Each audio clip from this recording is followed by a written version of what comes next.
Ampun sewa sudah tak bayar, PLN justru minta bayaran 11 juta rupiah ke warga si pemilik lahan. Viral di media sosial ada curhatan seorang warga sebagai pelanggan PLN yang merasa keberatan atas tindakan PLN. Curhatan warga ini lantaran pihak PLN minta bayaran 11 juta rupiah untuk memindahkan tiang listrik. Lebih mengejutkan lagi, padahal tiang listrik itu berdiri di depan rumah atau di lahan milik warga yang diminta membayar itu.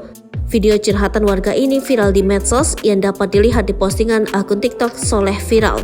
Diketahui kejadian warga minta pindah tiang PLN ini terjadi di Desa Sukorejo, Kecamatan Buduran, Sidoarjo.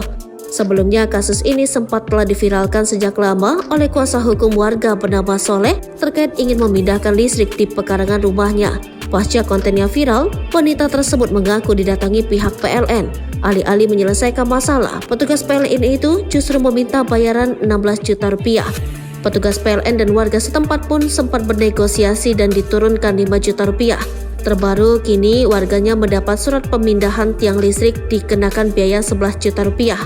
Bayangan saya, PLN itu datang untuk menyelesaikan masalah, ternyata masih nego. Yang awalnya minta 16 juta rupiah, mundur jadi 6 juta rupiah, diajak ketemu malah diturunkan 5 juta rupiah.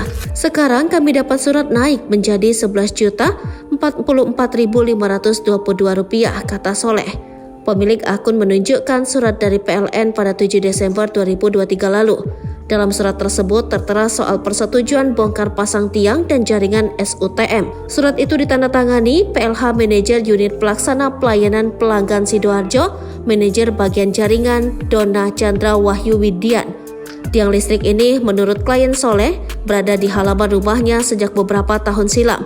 Sementara dari pihak PLN sendiri tidak membayar sewa untuk menempatkan tiang listrik di tanah milik warga tersebut.